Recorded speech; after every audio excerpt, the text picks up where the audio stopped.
Boa noite, brasileiros de Pernambuco. Nesta semana em que a Globo Recife completou 45 anos, um Globo Repórter especial. Vamos embarcar numa viagem. Juntos, voltaremos aos primeiros anos da nossa emissora no estado. Você vai ver imagens históricas, muitas ainda inéditas. Nossos arquivos gravados em filme se transformaram num surpreendente documento sobre a vida pernambucana nos anos 70 e 80. Quantas surpresas e quantas mudanças podemos observar nestes valiosos registros. Quem chegou a ver o Galo da Madrugada com apenas 75 foliões? Recife ainda não tinha a segunda ponte do Pina. Da famosa Igreja dos Martírios, construída em 1796 e derrubada em 1973, diziam que não restou nenhum registro. Mas descobrimos que ela foi mostrada sim, em nossas primeiras reportagens. A Casa Navio, a grande enchente de 75, a terrível seca dos anos 80 e muito mais. O escândalo da mandioca, o futebol em branco e preto, cenas inesquecíveis que os mais velhos vão rever e os mais novos vão conhecer.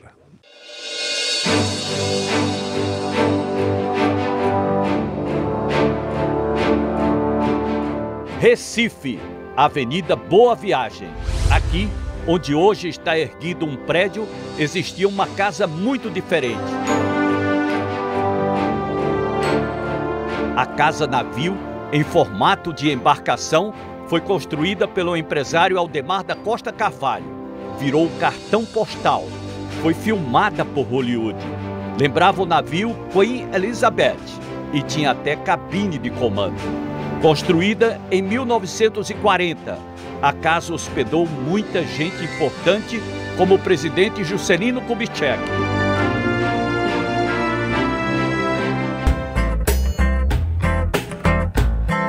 A Praia de Boa Viagem já era famosa, com as belezas naturais, as areias brancas, o calçadão, local de passeio e a beleza das mulheres. Uma época de efervescência cultural. Ângela Maria cantou Babalu no Geraldão. O Quinteto Violado tocava sucessos. Pra nós viver igualados, sangue suco, nosso amor pede mais fuga do que essa que nos... Assim como Zé Ramalho em Admirável Gado Novo. Roberto Carlos se tornava um cantor romântico. Nem eu sou romântico, né? E Fafá de Belém deu uma canja na entrevista. Como a brisa da prema. Luiz Gonzaga, o rei do Baião, tocou e cantou Vida de Viajante com o filho Gonzaguinha.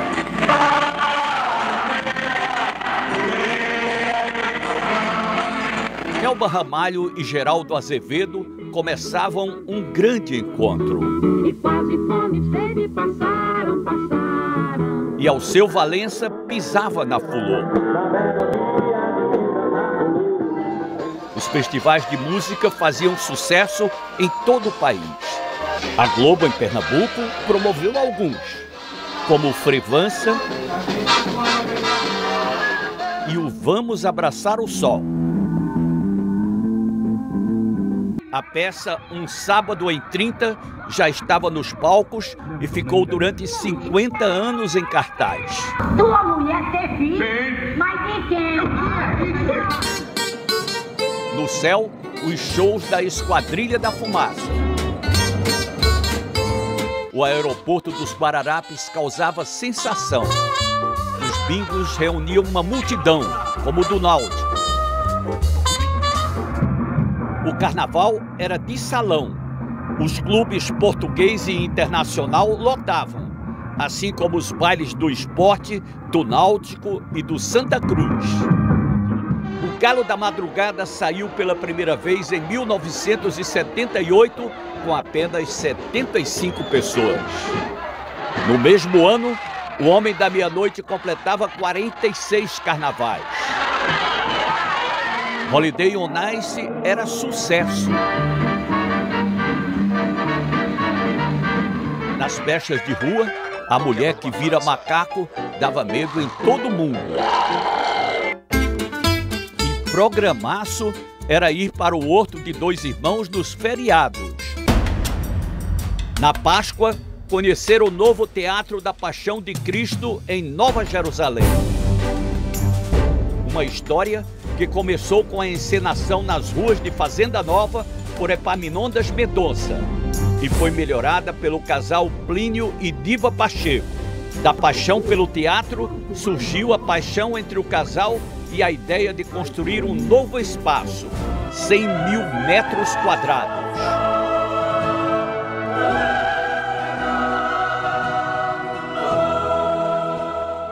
Em 1972, começou a tradição do São João de Caruaru, com a ideia de Agripino Pereira e da esposa Teresa de fechar a rua São Roque para comemorar com os vizinhos e amigos. Depois, a tradição seguiu com o apoio das irmãs Lira, que levaram a festa para a rua 3 de Maio. O comércio do centro do Recife fervia no Dia dos Namorados. Todo mundo queria ganhar um presente. Todo ano eu ganho um presente dela e tem que dar, né? Mas nem tudo era festa. Faltava água nas cidades e também em Boa Viagem. E as calçadas ficavam cheias de baldes. Também faltava gás de cozinha. E os estudantes faziam protestos contra a muriçoca do Rio Ipojuca e a mentira no Brasil. Eram muitas as jangadas nas praias de Olinda, que também sofreu com o avanço do mar. A rodoviária do Recife era no cais de Santa Rita.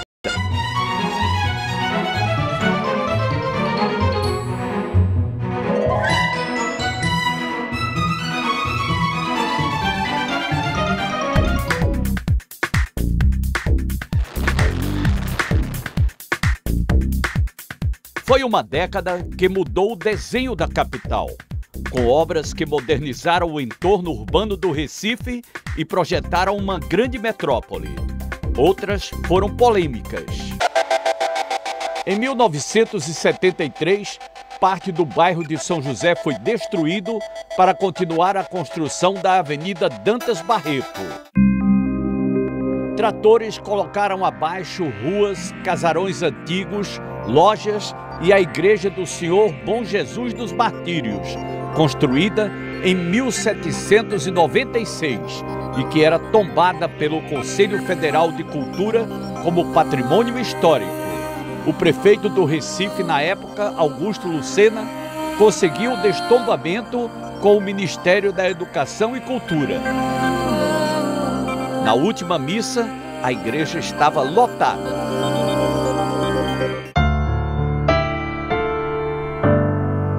Ainda em 1973, a nova Avenida Dantas Barreto foi inaugurada.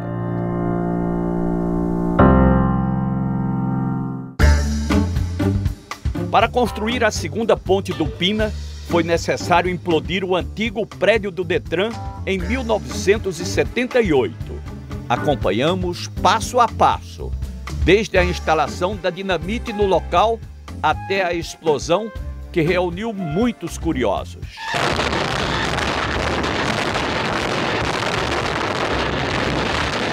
Foi construída no sentido Zona Sul a ponte que liga a Ilha do Leite à Ilha de Joana Bezerra e o viaduto Capitão Temudo, também conhecido como viaduto do Cabanga. Surgiu uma ideia na época revolucionária: construir um estacionamento gigante próximo ao centro. Com vagas para 2.400 carros, foi aberto em 1980 o estacionamento periférico da Joana Bezerra. Mas o estacionamento não durou nem 5 anos. No final, foi usado como pista de corridas de carros. Em 1979, a obra do contorno do Recife, incluindo a duplicação da BR-101 e a construção de mais 5 viadutos, melhoraram e organizaram a circulação e o acesso à capital. Em 1975, começou a ser construído no Curado o novo terminal rodoviário do Recife, o TIP. Ficou pronto 4 anos depois, mas não tinha como chegar lá. E os passageiros só usaram o terminal em 1986.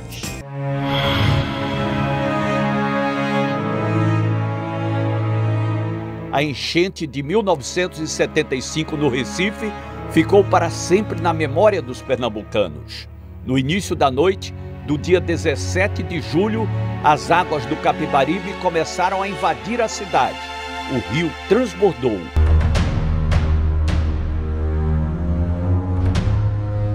No dia seguinte, 80% da área urbana estava inundada. Uma cidade embaixo d'água.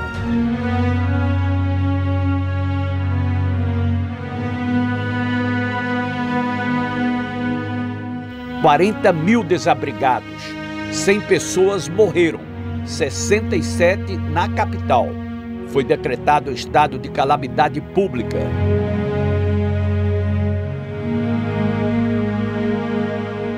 No meio da enchente, um boato deixou a população em pânico: o rompimento da barragem de Itapacurá. Era mentira, mas muitos acreditaram que fosse verdade, causando medo e correria em toda a cidade.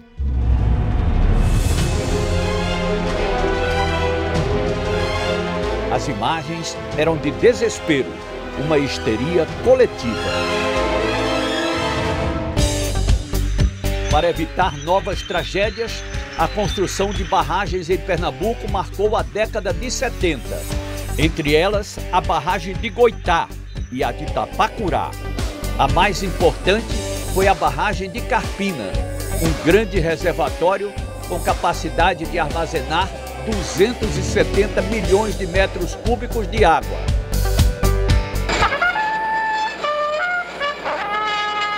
Em maio de 1978, foi inaugurada a barragem de Carpina. No centro do Recife, milhares de pessoas acompanharam o discurso do presidente da República, Ernesto Geisel, que veio entregar a obra. Estou assim, com o meu débito para com o povo de Recife, saldado. Outra obra importante no Recife para acabar com as cheias do Capibaribe foi a construção da nova Ponte da Torre, em 1978. Em 1975, a enchente do rio Una deixou famílias desabrigadas em Palmares. Dezenas de casas foram destruídas pela força da água. Desesperados, os moradores não queriam perder o que tinham em casa. Este carregou um fogão na cabeça.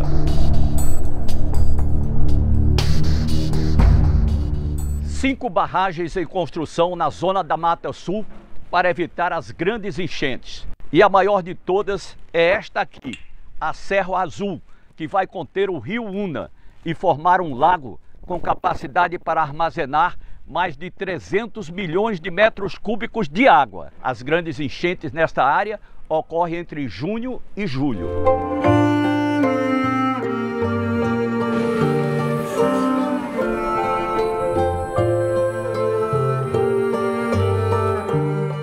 Viúva, mãe de 10 filhos, trabalhando nas frentes de emergência. A grande seca revelou símbolos da resistência, como a dona Iraci. E mais, a briga entre as famílias do sertão e o escândalo da mandioca. É daqui a pouco.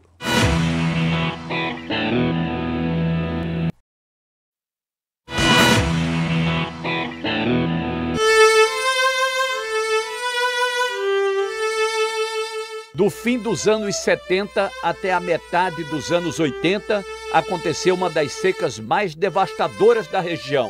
Deixou miséria e fome.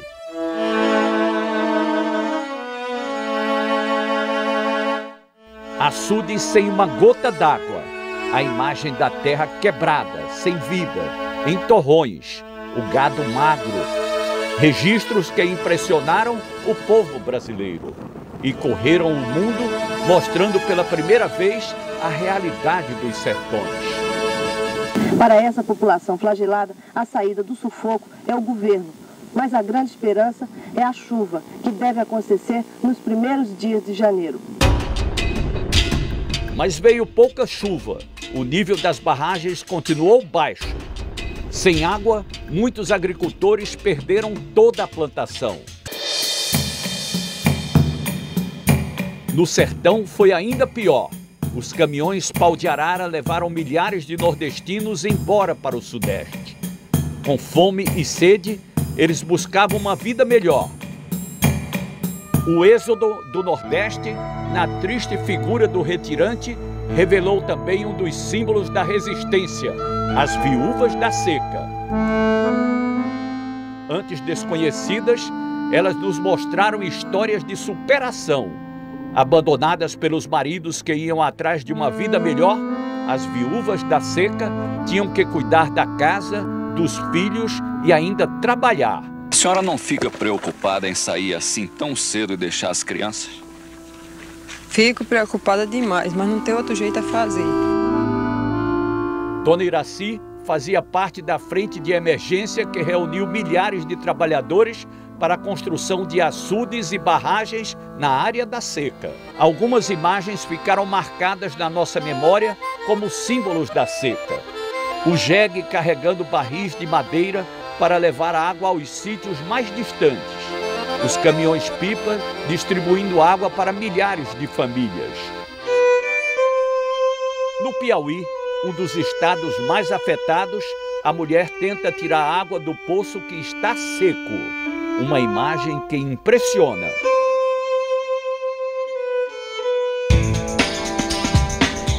Para tentar amenizar a seca, foi colocado em prática no semiárido o MODARTE, o projeto de modificação artificial do tempo, coordenado pela SUDENE e pela Aeronáutica.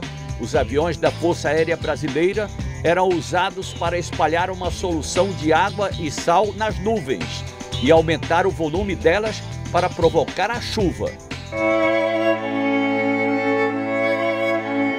Em 2017, a seca volta a castigar Pernambuco. A falta de água há 6 anos na região revela imagens nunca antes vistas, como a barragem de Jucazinho, no Agreste, completamente seca. Metade dos reservatórios estão secos. Hoje, são mais de 120 municípios que estão em estado de emergência por causa da estiagem no estado.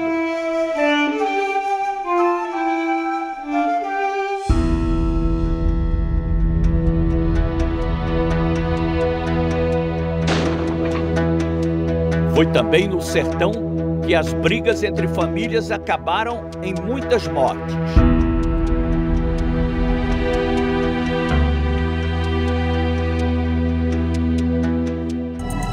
Na cidade de Exu, foram mais de 40 mortos na guerra entre as famílias Alencar, Sampaio e Saraiva. As famílias passaram por reuniões promovidas pelo Exército e pela Igreja. Luiz Gonzaga pediu a ajuda do vice-presidente Aureliano Chaves. Em 1981, o governador Marco Maciel decretou a intervenção militar no município e as mortes cessaram.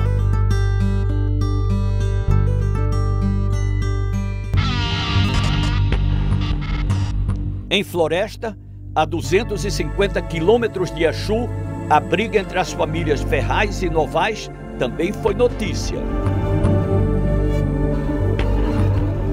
Em setembro de 1993, o Procurador-Geral do Estado, Sérgio Higino, entregou ao presidente do Tribunal de Justiça, o desembargador Carlos Xavier, o documento que pedia a intervenção estadual no município.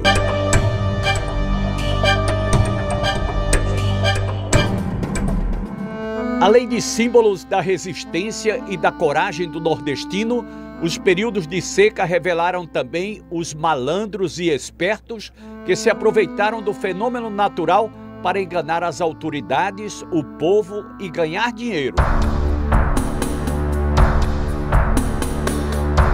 Acompanhamos um dos maiores escândalos financeiros de Pernambuco, um calote milionário no Banco do Brasil, no município de Floresta, no Sertão. O caso aconteceu no início dos anos 80 e ficou conhecido como o escândalo da mandioca. Centenas de pessoas, entre elas fazendeiros da região, teriam se beneficiado com o dinheiro de falsos financiamentos para o cultivo da mandioca, no município de Floresta. Recebiam dinheiro do Banco do Brasil e não plantavam nada. Além disso, o solo da região não servia para o cultivo da mandioca. Os golpistas ainda recorriam ao seguro agrícola, alegando perdas com a seca. Não pagavam o empréstimo e ficavam com o dinheiro comprando terrenos, casas e automóveis. Até o gerente do Banco do Brasil estava envolvido. Localizamos na época uma fazenda que pertencia a um dos golpistas, Antônio de Oliveira Silva, conhecido como Antônio Rico. A casa, que estava sendo construída por ele, era considerada a mansão mais luxuosa da região. A mansão da Fazenda Papagaio não foi concluída. Ela está abandonada há 3 anos. Foi projetada com tudo o que existe de mais moderno no estilo colonial. 5 suítes com ar-condicionado, piscina, quadra polivalente de esportes. Mas há 3 anos, quando houve a denúncia do escândalo da mandioca, a Justiça Federal interditou toda a Fazenda Papagaio. O golpe acabou em tragédia. O procurador da República, Pedro Jorge de Melo e Silva, denunciou os envolvidos no desvio do dinheiro do Banco do Brasil e foi assassinado em março de 1982.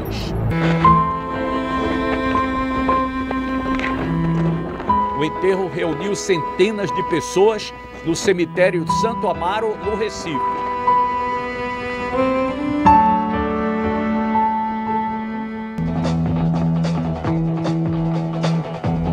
Encarregado de apurar a fraude da mandioca na agência do Banco do Brasil em Floresta, o procurador foi vítima de seu zelo profissional. 7 pessoas foram consideradas suspeitas de participar do assassinato do procurador. Entre elas, o major da Polícia Militar, José Ferreira dos Anjos. Você tinha mais alguma instrução especial do Major Ferreira? Tinha sim, para tirar na cabeça. O Major Ferreira foi condenado a 31 anos de prisão, mas ele fugiu do quartel e só voltou a ser preso anos depois, em 1996, na Bahia. 6 condenados pela morte do procurador foram obrigados a cumprir as penas determinadas pela Justiça. Quanto aos envolvidos no sistema de corrupção, alguns tiveram penas brandas, outros acabaram sendo obrigados a devolver terras e dinheiro da União. A mansão está nas mesmas condições do tempo em que fizemos a denúncia. A obra foi embargada e hoje é moradia de morcegos, abelhas e dos bodes que procuram abrigo aqui.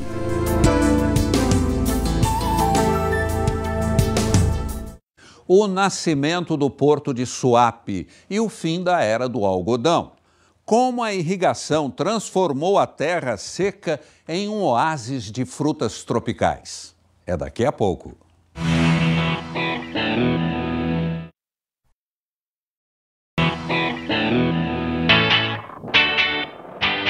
Um sonho antigo de muitos pernambucanos e de políticos de vários partidos começou a se tornar realidade nos anos 70. Finalmente saía do papel o Complexo Industrial Portuário de Suape, que traria desenvolvimento não só para Pernambuco, mas para todo o Nordeste. A estratégica posição geográfica e a infraestrutura moderna tornariam Suape um dos principais portos das Américas. A pedra fundamental foi lançada em 1974. Ela não é importante apenas para Pernambuco, isso é preciso salientar. Ela é importante para o Nordeste e importante para o Brasil. Nós mostramos o primeiro navio que atracou no novo porto de Suape em 1982. Foi a corveta Forte de Coimbra, da Marinha do Brasil. Em 1983, eram 2,5 km de área para atracação de navios, o que permitia receber ao mesmo tempo 11 embarcações de grande porte. Estávamos lá na partida do primeiro navio carregado. O petroleiro Norma é o primeiro navio a sair carregado do porto de Suape. Ele está levando 15 milhões de litros de álcool para Salvador. E no final deste mês, outro navio vai levar 13 milhões de litros de álcool deste porto para os Estados Unidos. O novo porto já atraiu 100 empresas que geraram 20 mil empregos diretos e 50 bilhões de reais de investimentos privados.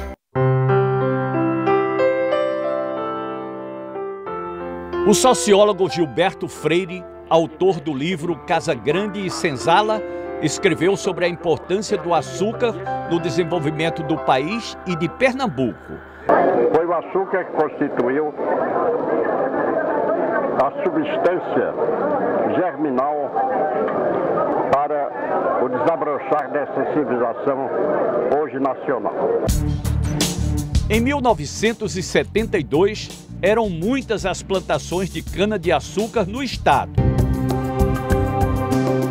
Com a crise mundial do petróleo, nasce em 1975 o Programa Nacional do Álcool, o Proálcool, uma alternativa para a gasolina. Com isso, a produção de cana-de-açúcar triplicou no Brasil.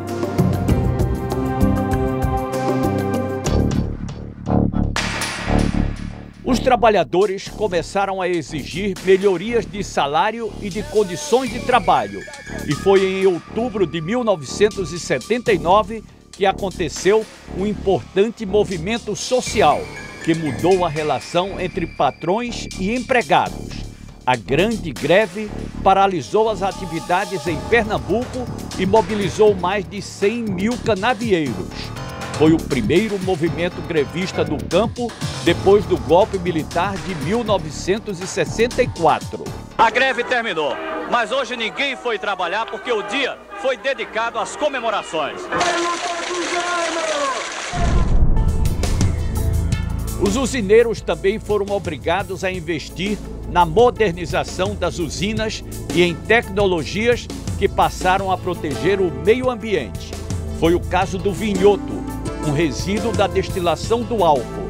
Na década de 70, as usinas jogavam o vinhoto em calda diretamente no rio Capibaribe. Além de poluir, tinha um cheiro insuportável. O Rio São Francisco foi o transformador de cidades do sertão e da economia da região, com os projetos de irrigação. No início dos anos 80, mostramos a diferença entre as áreas que eram irrigadas e as que não recebiam água do Vale do São Francisco. As plantações e a seca lado a lado. Toda essa área à margem do Rio São Francisco pode ser aproveitada para a lavoura, o que não está acontecendo. Este é o Nordeste que deu certo. As plantações de frutas, como a manga e a uva, mudaram a imagem do sertão. Com a uva, veio a produção de vinho e um novo mercado surgiu.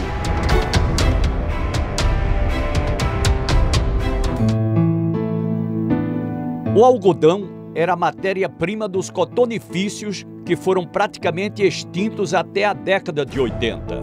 Eles marcaram época, como o cotonifício da Torre e o grandioso cotonifício Otom na Macaxeira. De acordo com o Sindicato do Setor Têxtil, 4 mil trabalhadores foram demitidos em 1981, uma crise sem precedentes. Um dos motivos do fechamento das indústrias foi uma praga, o bicudo. Para erradicar o bicudo, os pés de algodão foram arrancados e queimados.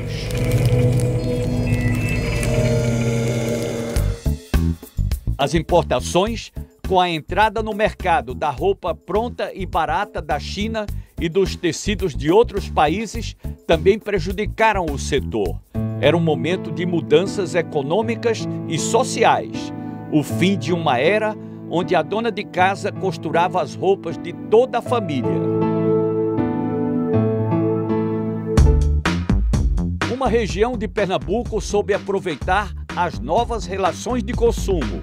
O agreste do estado despontou como um novo polo de confecções. A maior parte das casas aqui em Santa Cruz é uma mini indústria. Uma pesquisa feita pela Secretaria de Turismo de Pernambuco constatou que existem, em média, 6.000 máquinas de costura na cidade, o correspondente ao número de residências. As pequenas fábricas de fundo de quintal começaram a se modernizar. Hoje, o polo de confecções do agreste de Pernambuco é um dos mais importantes do país e exporta roupas prontas para o mundo inteiro. Caruaru, Toritama e Santa Cruz do Capibaribe são os principais produtores. Alguns centros de vendas recebem mais de 10.000 compradores por semana. Em 40 anos de desenvolvimento, o polo de confecções do agreste se tornou o segundo maior do país, com 16% da produção nacional, segundo o Sebrae, gerando mais de 100.000 empregos diretos e indiretos. A indústria, que começou em fundos de quintais, está completamente modernizada.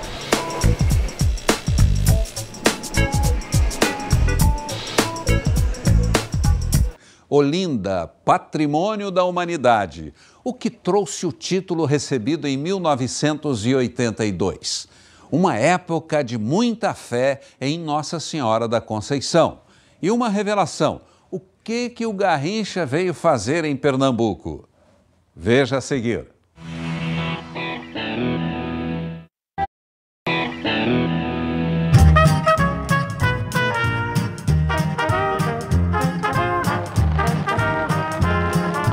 No início das nossas transmissões, a TV era em preto e branco, clássicos numa só cor. Mas não sem alma. Jogos inesquecíveis, como a final do Campeonato Pernambucano de 1977. Náutico e Sport, do Arruda, o jogo que entrou pela madrugada. O regulamento não previa pênaltis em caso de empate. Aquela equipe que fizer o primeiro gol estará encerrado. Não há necessidade que seja completado os 15 minutos. E os times jogaram 4 prorrogações até surgir o vencedor. Pelo Esporte, uma festa que o telespectador viu em preto e branco. A chegada das cores não é a única diferença nas transmissões esportivas na TV. Esses são os goleiros do Esporte em 1975. Os treinos específicos para a posição ainda eram novidade no futebol. Aos olhos de hoje, parece brincadeira ou aula de educação física. A evolução é muito clara. Hoje em dia o futebol está muito mais rápido, então acho que os treinamentos evoluíram muito também. A grande diferença é o treinador. Da época ele jogava a bola com a mão. Hoje dificilmente você vai ver um treinador fazendo exercício pra gente, jogando a bola com a mão.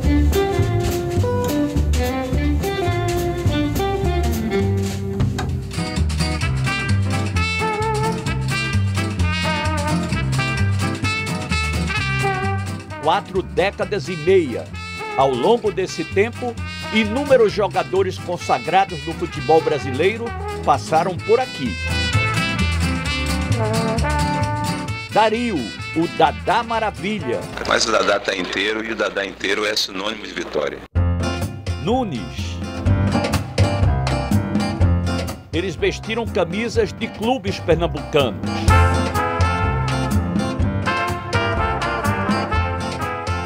Outros ídolos fizeram participações especiais em momentos históricos, como Mané Garrincha, O Anjo das Pernas Tortas esteve aqui em Paulista na construção do estádio Ademir Cunha, em 1981. Garrincha contou ali da arquibancada que veio em missão especial. Garrincha, durante muito tempo você fez os zagueiros arrancarem a grama. Como é que se sente agora vindo simbolicamente plantar a grama no estádio de Paulista? Eu vim pagar aqui o que eu não fiz, né? Quer dizer, os marcadores arrancaram a grama, agora eu tenho que plantar, né?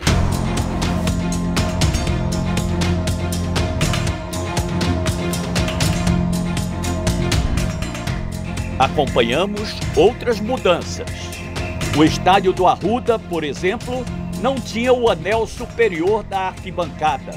O visual era bem diferente do atual. As obras de ampliação foram concluídas em 1982. A capacidade subiu para 85 mil lugares. Um número impossível para o futebol brasileiro hoje em dia.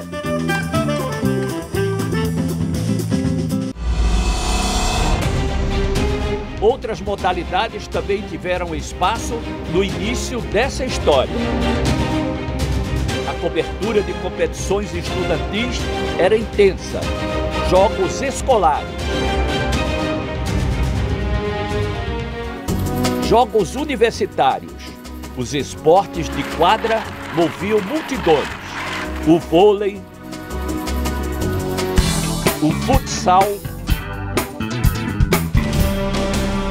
São 45 anos de gols, de campeões, de torcidas vibrantes,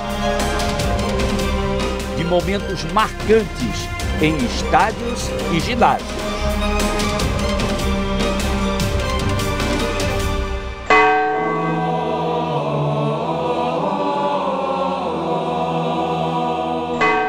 O pernambucano sempre foi um povo marcado pela fé. Acompanhamos as missas com a participação de Dom Helder Câmara e Frei Damião de Bozano. Ao lado do Frei Damião, registramos as missões dele em Pernambuco.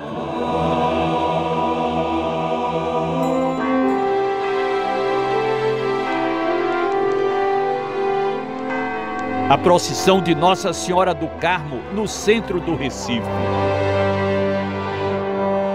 Na sala de casa, o telespectador acompanhou as missas na Basílica do Carmo lotada.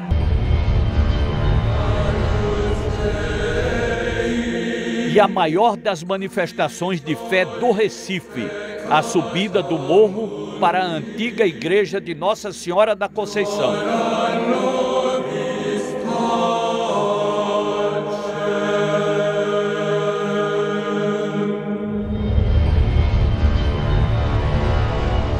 A tradição dos devotos de acender velas e pagar promessas no dia da Santa.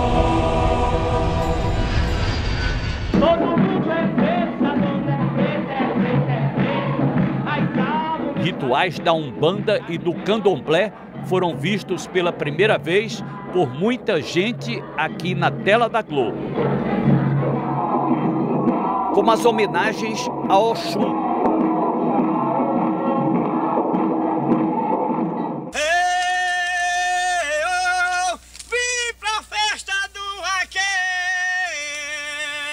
A demonstração de fé do povo do sertão também emocionou gente de todos os cantos. A missa do vaqueiro de Serrita exibia as fisionomias marcadas pelo sol da região. Em dezembro de 1982, a cidade de Olinda recebeu da Unesco o título de Patrimônio Histórico e Cultural da Humanidade. Foi um reconhecimento da importância da cidade para o mundo, da beleza original do casaril, das bicas, museus, igrejas e monumentos. A placa oficial da Unesco foi entregue na Igreja da Sé com uma grande comemoração, em março de 1983.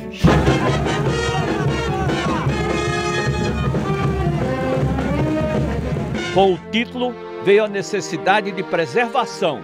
Já na década de 80, vários monumentos precisavam de restauração.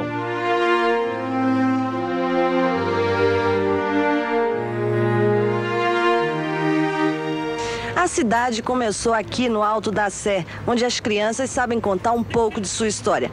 João José, o que é que você sabe de Olinda?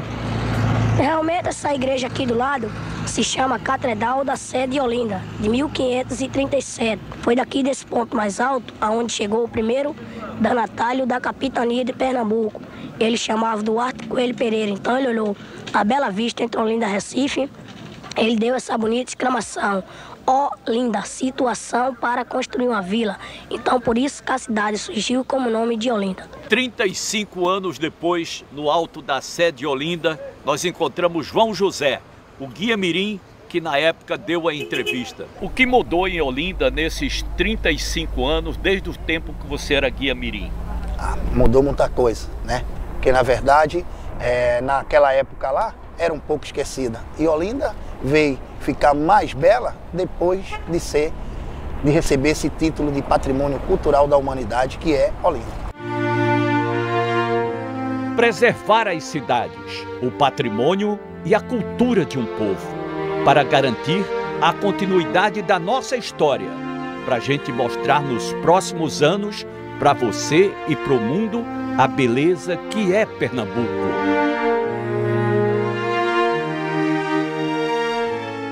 E fique agora com a super série Os Dias Eram Assim. Uma boa noite para você e até a próxima sexta.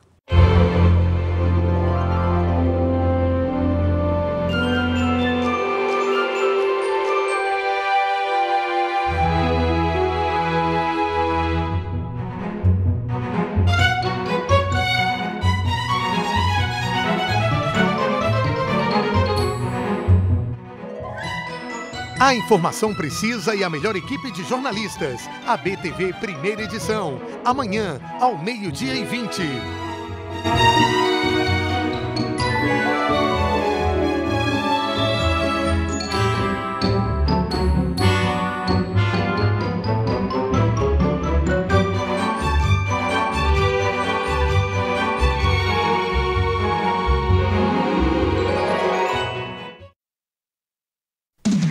Globo Repórter. Oferecimento Crefisa. Precisa de dinheiro em 24 horas? Vem pra Crefisa.